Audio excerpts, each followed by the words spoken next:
Welcome to Inside Politics. I'm Chris Varcoe with the Calgary Herald, joined by columnist Don Braid.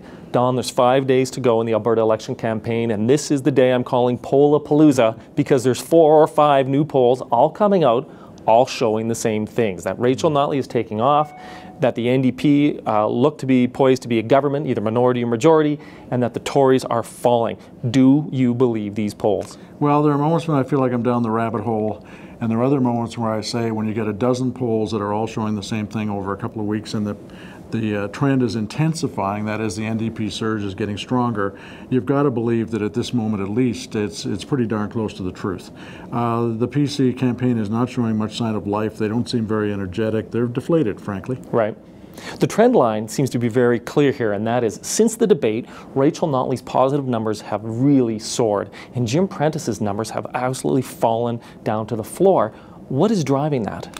Well, I think it's trust. Rachel Notley is definitely connected with people as a credible candidate who seems sincere, seems empathetic, seems warm.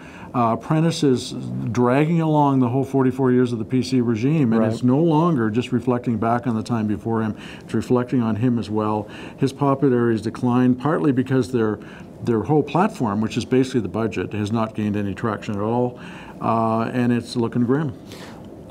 Everybody knows that the 2012 polls got it wrong, if you know, that's the conventional wisdom. Yeah. But I don't sense that you're thinking they're getting it wrong right now. Well, at this point in the last campaign, a week before, 5 days before the vote, pollsters were already seeing the switch from Wild Rose to the PCs. The Wild Rose had run into the lake of fire.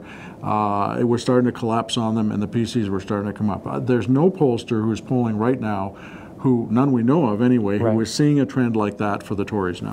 What is also very amazing here is the fact that the momentum is so negative, but that Jim Prentice can't get the puck into the other end. He's playing defense really since last weekend when we saw the Jonathan Dennis resignation, then we saw the questions over Jamie Law. You know, we still have the questions over Mathis Hard. It seems like there's no easy option here for the Tories to turn to get the momentum back. They're trying the scare thing with the NDP, and we don't know what kind of traction. There's lots of big advertising going on, but meanwhile he gets stuck on all these little things. Funny thing, in 2012 it was candidates who brought down Danielle Smith in a way, and something the same is happening to Jim Prentice this time. 5 days to go. This campaign matters. It still does, and it's a long weekend from now to Tuesday. Right. And a lot can happen. Thanks, Don. Thank you.